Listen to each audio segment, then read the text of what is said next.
함께 말씀을 상고하고자 합니다. 우리가 신앙생활을 성공적으로 한다 이렇게 말한다면 성도에게 필요한 것이 무엇이 있을까요? 저는 그것이 바로 믿음의 확신이다 이렇게 말씀을 드립니다.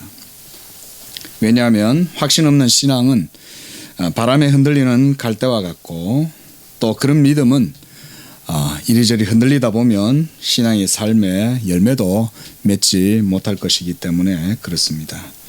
우리가 항상 불안하고 또 뭔가 삶의 한 구석에 또 두려움이 웅크리고 있다면 성도가 복음의 자유와 이 담대함을 갖지 못하고 항상 평강을 누리지 못하고 살아가게 될 것입니다. 예수를 믿고 이전과 전혀 다른 새로운 삶을 살아갈 때 성도는 자신이 구원을 받았으며 죄 사함을 받았고, 그리고 하나님의 자녀가 되었으며 이제는 이 세상에 속한 사람이 아니라 하늘에 속한 자로 살아간다고 하는 이런 신앙의 인식이 있어야 합니다. 그리고 하나님께서 자신의 죄를 용서해 주셨고, 그리고 자신을 찾아오셔서 자기 안에 거하시는 분이 되셨고, 바로 그분이 바로 나의 하나님 아버지시고 그리고 나의 주님이심을 믿는 이런 믿음, 바로 이것을 가지고 있다면 모든 성도들의 삶은 영적으로 승리할 수가 있을 것입니다. 이처럼 성도에게 있어서 신앙의 확신이라고 하는 것은 이 세상에 나그네 길을 걸어가는 데 있어서 절대적으로 중요한 것이라고 할 수가 있습니다. 그래서 주께서 심지가 강한 자에게 평강의 평강으로 인도하신다 그렇게 말씀하시는데, 이와 같은 확신은 정말로 중요합니다. 많은 그리스도인들이 예수님을 주님으로 고백하면서도 신앙이 흔들림에 쉽게 좌절하거나 또 고난이 찾아오고 역경에 부딪히게 되면 쉽게 낙심하기도 하고, 심지어 믿음을 떠나게 되는 이런 참 어려운 경우까지 보게 되는데, 이는 모두가 신앙의 확신이 약하거나 없어서 그런 결과들이 나타나는 것입니다. 그래서 저는 오늘 본문에 이 말씀들을 통해서 성도가 가지는 신앙의 확신이 무엇인지를 말씀드려 보려고 합니다. 사도 바울은 본문에서 성도의 흔들릴 수 없는 신앙의 기초와 확신의 본질이 무엇인지를 말씀해 주고 있습니다. 신앙의 확신. 예전에 우리 바빙크 박사님도 믿음의 확신이다 이런 책을 우리나라의 작은 소책자도 우리나라에 번역이 됐는데요. 자, 이 믿음의 확신, 신앙의 확신이 무엇일까요? 우리가 흔히 어떤 생각하면 그게 관념적이거나 어떤 주상적인 그런 어떤 내용을 사람 자신이 자기 스스로 마음에 그려서, 그리고 그것이 또 그대로 이루어질 것이라고 스스로 믿고 암시하는, 그러면 뭔가 확신에 도달하게 되는 어떤 그런 것일까요? 확신이라는 것. 또는 어떤 불안함과 또는 어떤 미신적인 두려움을 떨쳐버리기 위해서 반복적으로 나는 이걸 이길 수 있어, 나는 해낼 수 있어, 또는 거울을 보면서 웃으면서 자기 암시를 걸어가지고 어떤 도달하게 되는 어떤 그런 의식 상태, 이런 것이 어떤 믿음의 확신, 이런 걸 말하는 건가? 성경은 그렇게 말씀하지 않습니다. 성도가 가지는 신앙의 확신의 기초, 근원은 자기 안에, 그리고 자기 어떤 그런 암시 또는 자기 결단, 의지적인 노력, 이런 걸 통해서 얻을 수 있는 것이 아니라고 말해요. 우리가 이런 것을 좀 깊이 생각을 해볼 필요가 있습니다.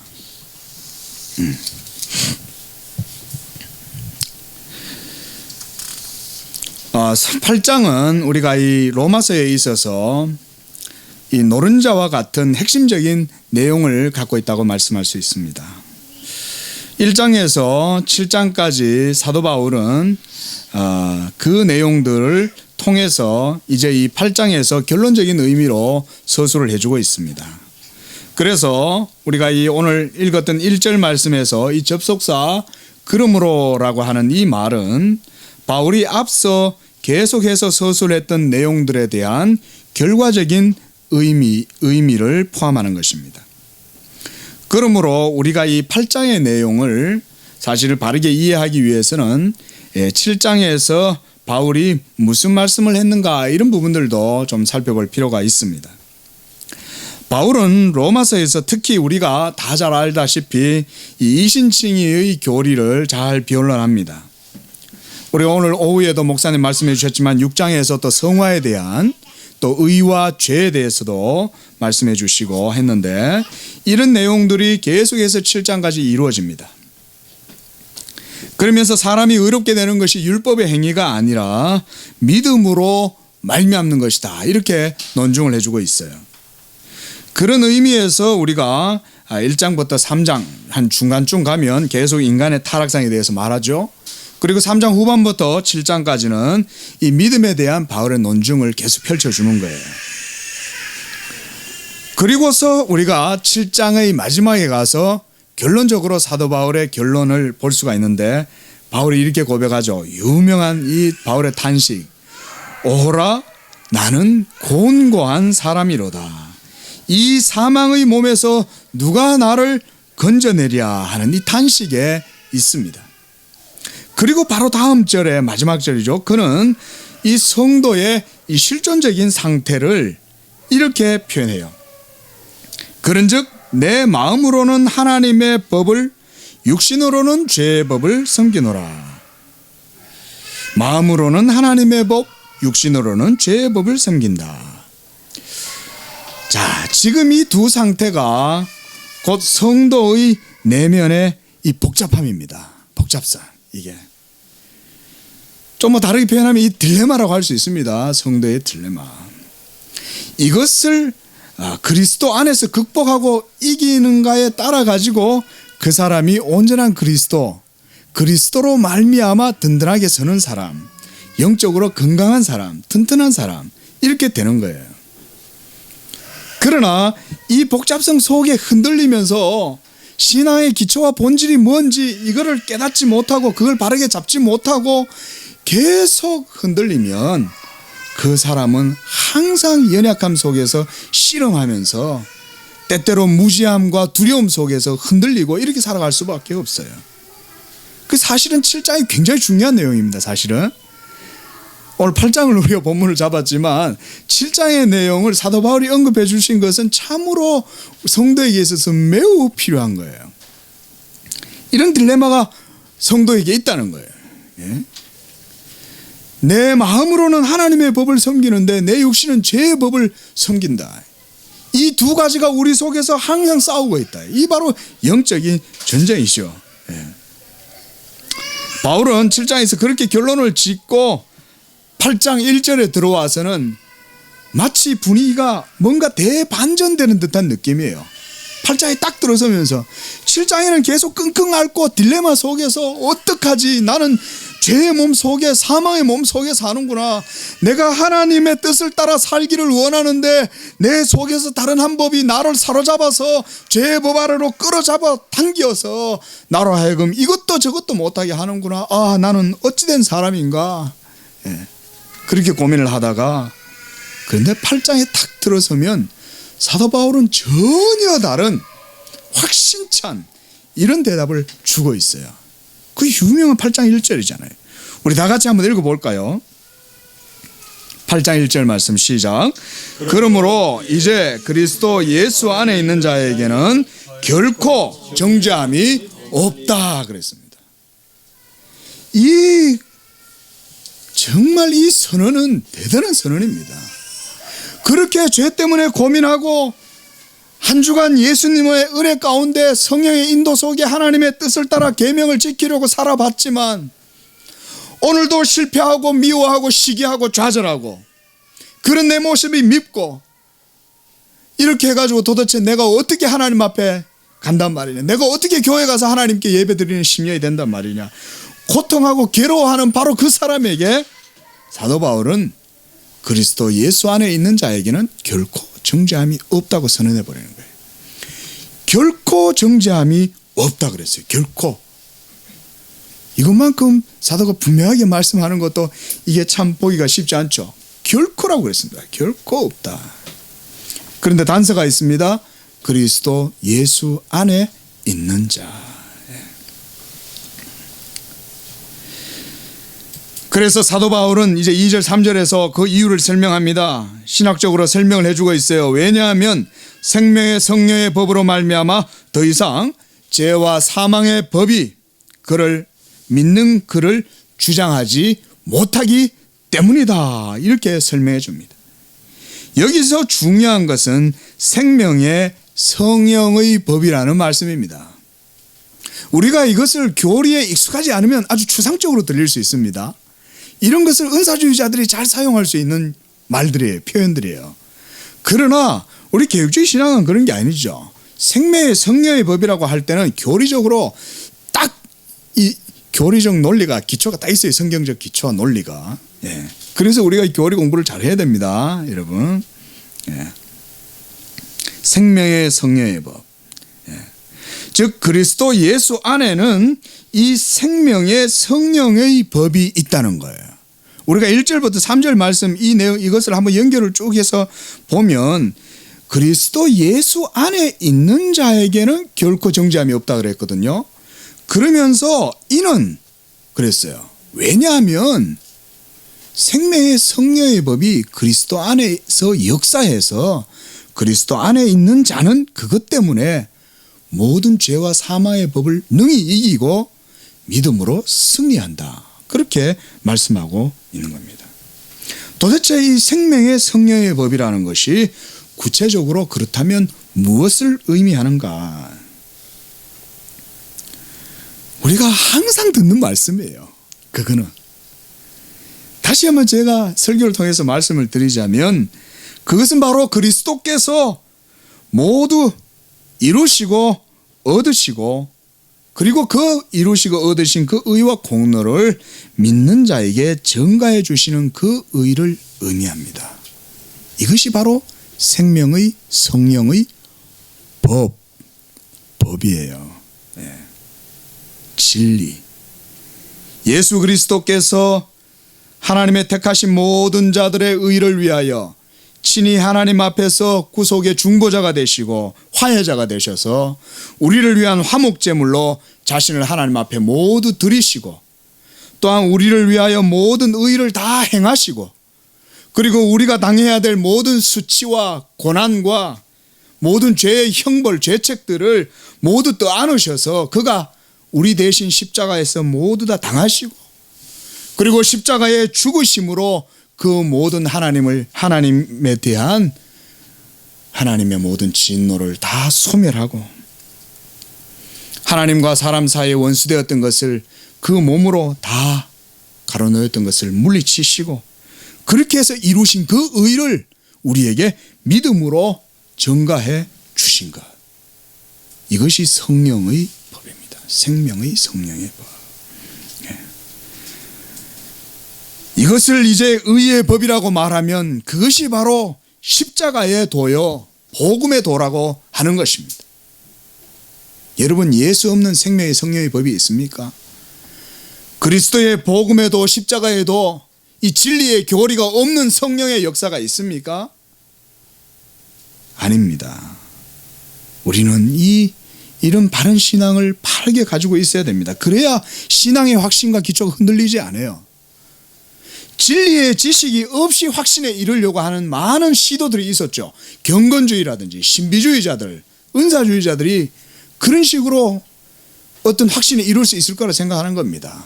삼각산에 올라가서 소나무 뿌리 몇 개 뽑아내면 그것으로 어떤 확신에 이룰 수 있다. 이게 이전 세대에서 많이 유행했던 잘못된 신앙의 그런 생각들이었죠. 그게 아닙니다, 여러분. 오직 예수 믿는 믿음에서부터 우리의 모든 신앙의 확신이 거기서부터 들어지고 예수 그리스도께서 이루신 그 모든 구속의 역사가 바로 우리 신앙의 객관적인 모든 재료예요. 거기에서부터 우리가 모든 신앙의 확신과 기초를 얻는 것입니다. 그러므로 그리스도께서 성취하신 의, 그 생명은 곧 그리스도께서 이루신 의에 있습니다. 오늘 10절 말씀 한번 보십시오. 우리의 생명을 의라고 말하고 있습니다.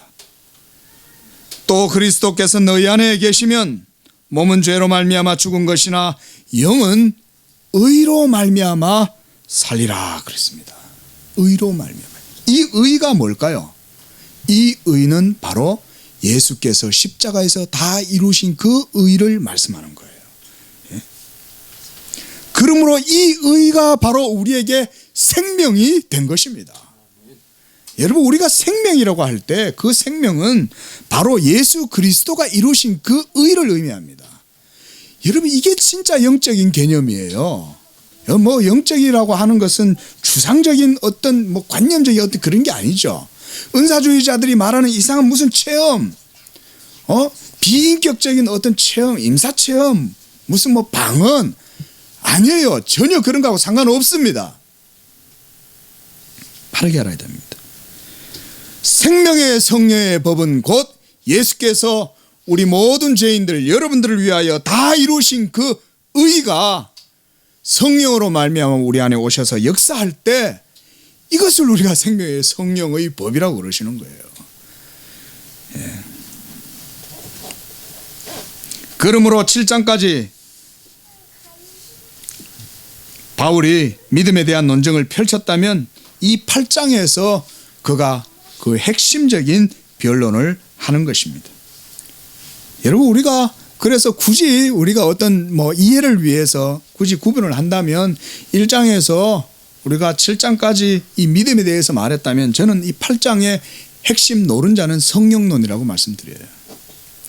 예수 그리스도께서 다 이루신 그것을 성령이 믿는 자 가운데 오셔서 그가 자의로 말하지 않고 오직 듣는 것을 말하시고 우리에게 오셔서 예수 그리스도의 진리로 우리 안에 증거하실 때 그 성령의 증거의 역사가 우리의 영혼을 살리는 거예요.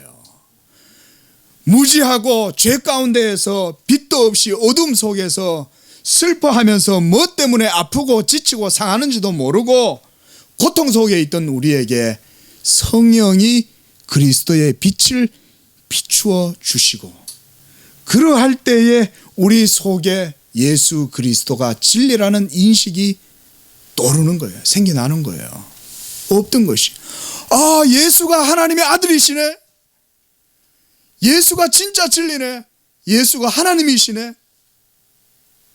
그걸 알고 고백하게 되는 거예요. 성령이 오시면.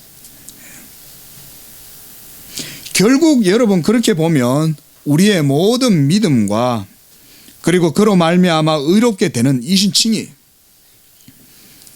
그리고 그 이후에 죄의 몸속에 살아가지만 이제는 성령의 요구를 쫓아 살아가게 되는 이 모든 성화의 삶, 믿음의 시작과 과정과 끝, 이 모두가 결국은 성령님의 임재와 그가 우리 안에 오셔서 사심으로 역사심으로 그 가운데 이루어지는 하나님의 일이라고 할 수 있는 거예요. 믿으시기 바랍니다. 여러분, 예수 믿음의 시작, 과정, 끝나는 그 모든 믿음에서 믿음으로 이루어지는 그 모든 과정은 엄밀히 말하면 여러분이 하시는 게 아니에요. 성령이 하시는 거예요. 성령이 그리스도의 이 진리라는 기름을 부스터에 달고 여러분들을 확 몰고 가시는 거예요. 안심하시기 바랍니다. 여러분들의 믿음도 하나님께 달려 있습니다. 내 믿음 연약한데요. 나 정말 문제 많은 믿음인데요. 흔들리는데요.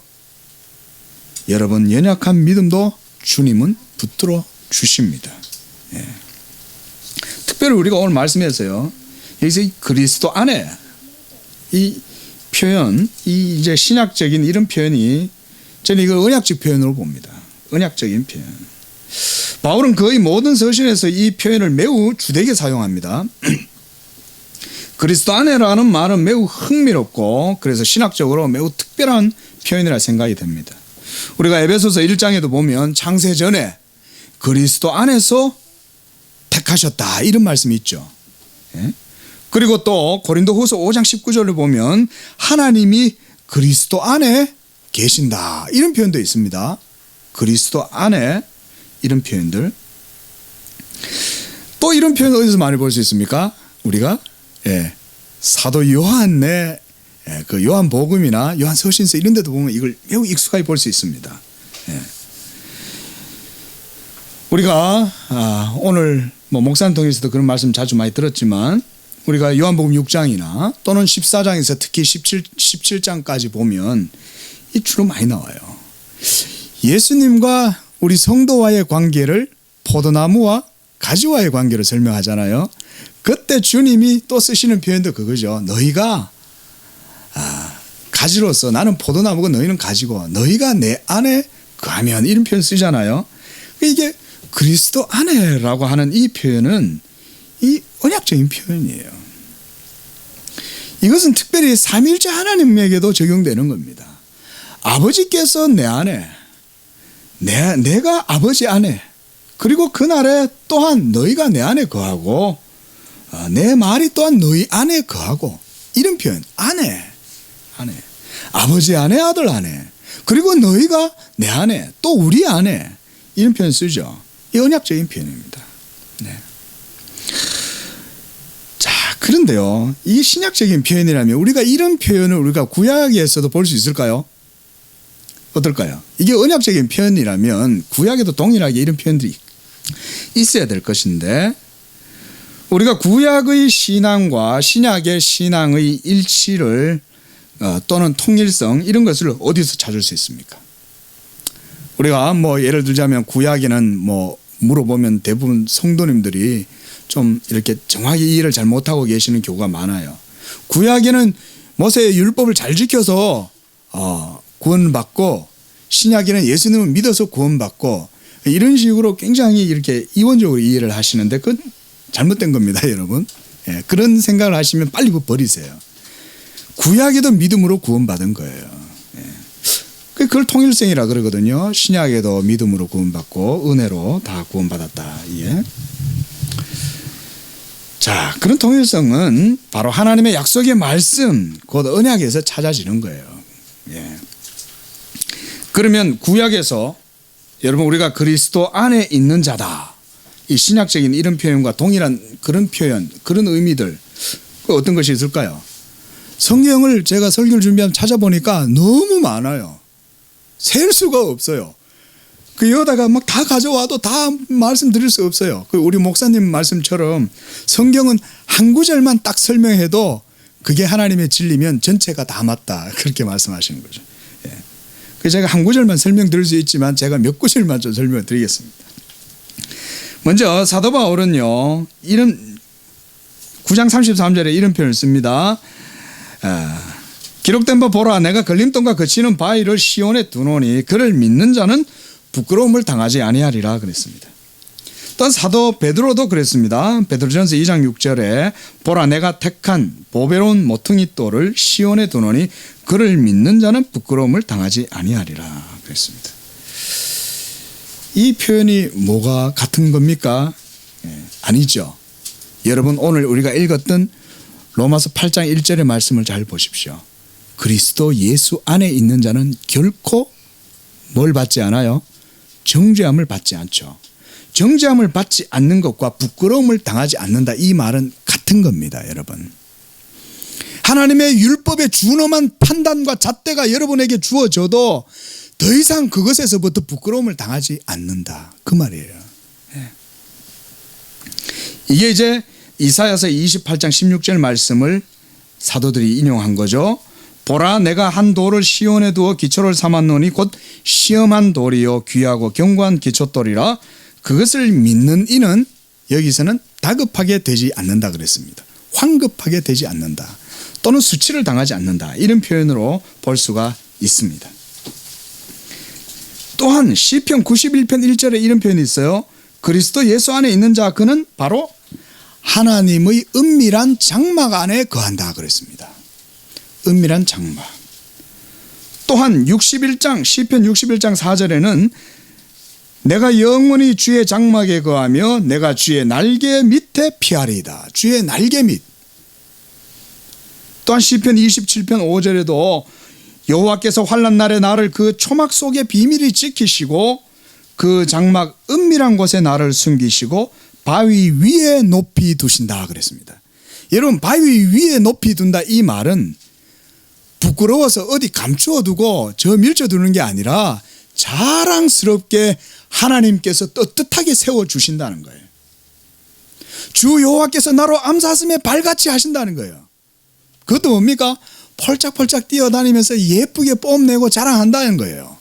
자신을 부끄러워하지 않는다는 겁니다. 왜요? 하나님께서 바로 그의 의가 되어주시기 때문에. 이게 여러분 전부 다 그리스도 예수 안에라는 표현과 일맥상통하는 표현들이에요. 바로 사도 바울이 말씀하시는 거 이런 거예요. 그 외에도 여러 가지 많아요. 쏟아져 내볼까요? 여호와는 나의 산성이요, 나의 반석이요, 나의 요새시요, 구원의 뿌리시요, 나의 반석이시다. 여러분, 이런 모든 것이 다 로마서 8장 1절에 그리스도 예수 안에 있는 그 자를 의미하는 겁니다. 이렇게 모든 성도들이 그리스도 안에 있는 자들에게는 결코 정죄함이 없다고 사도는 말씀하는 겁니다. 오늘 이러한 말씀을 통해서 우리가 조금만 더 말씀을 좀 더 보도록 하겠습니다. 또한 이와 같이 확신 가운데 있는 사람들은 바로 이처럼 더 이상 율법의 정죄와 죄의 종의 두려움 가운데 살아가는 자들이 아닙니다. 그리고 도리어 3절 4절에서 하나님께서는 이렇게 말씀합니다. 사도는 이렇게 말씀합니다. 4절 말씀, 육신을 따르지 않고 그 영을 따라 행하는 우리에게 율법의 요구가 이루어지게 하려 하십니다 그랬습니다. 그 영을 따라 행하는 삶, 이것이 바로 신약의 성도들의 삶입니다. 이러한 확신을 가지고 살아가는 사람, 이 확신의 기초는 바로 성령의 임재 내주하심 속에 있습니다. 그래서 우리가 오늘 읽지 않았지만 8장의 내용들을 한번 보십시오. 8장의 내용 잠깐만 한번 따라와 보십시오. 9절 말씀 한번 보세요. 너희 속에 하나님의 영이 거하시면. 또한 11절에 예수를 죽은 자 가운데서 살리신 이의 영이 너희 안에 거하시면. 또한 14절에도 무릇 하나님의 영으로 인도함을 받으면. 또한 15절에 양자의 영, 16절에도 성령이 친히 우리의 영과 더불어 하나님의 자녀인 것을 증언한다. 또한 23절에도 성령이 처음 익은 열매를 받은 우리까지도 탄식해서 이렇게 말씀합니다. 또 26절에도 성령도 우리의 연약함을 도우신다. 27절에도 성령이 하나님의 뜻대로 성도를 위해서 간구하신다. 여러분, 이 바로 그래서 이 로마서 8장을 성령의 장이라고 할 수 있는 거예요. 그리고 바로 그 성령의 장이야말로 로마서에 있어서 노른자와 같다고도 할 수가 있는 것입니다. 그렇다면 여러분, 이제 말씀을 맺으면서 우리 성도의 신앙의 확신은 두 가지라고 할 수 있는 거예요. 먼저 객관적으로는 예수 그리스도께서 여러분들의 죄를 위하여 모두 다 이루신 그 의예요. 그가 십자가에서 이루시고 성취하시고 그로 말미암아 하나님 아버지께 영광을 받고 공로를 인정받아서, 그리고 이제는 예수 그리스도를 믿는 자들에게 그 모든 의를 다 선사해 주실 수 있게 된 것이. 이제는 또한 한 가지는 성령을 보내어 주셔서 성령을 통하여 예수께서 우리 안에 사시고 그로 말미암아 우리가 전가받은 그 의를 늘 누리고 살아갈 수 있도록 해 주셨다는 이 두 가지 사실입니다. 이것이야말로 여러분 우리 성도의 신앙의 확신의 기초입니다. 우리가 이것을 분명하게 이해를 한다면 항상 성령 안에서 영적인 삶을, 그 영적인 삶의 사이클을 항상 유지할 수 있어요. 그리고 더 깊이 그리스도를 알면 알수록 더 고상한 영적인 삶도 살아갈 수가 있는 겁니다. 그리스도의 은사의 풍성함, 사도 바울이 로마서 초입에서 내가 너희에게 나아가고자 하는 것은 그리스도의 이 은사를 너희에게 맛보게 하려 한다 그러지 않습니까? 이 은사, 예수 그리스도 안에 있는 생명의 진리의 풍성함을 하나님께서 여러분들에게 누리게 하실 것입니다. 그리스도의 진리를 아는 자들은 이와 같이 항상 확신 속에서 담대함으로 항상 정죄함 없는 자유함 속에서 하나님의 율법의 요구가 이루어지는 그런 삶을 살게 되는 줄로 믿습니다. 기도하겠습니다. 자비하신 하나님 아버지, 주께서 우리에게 베풀어 주신 은혜, 은택들 감사를 드립니다.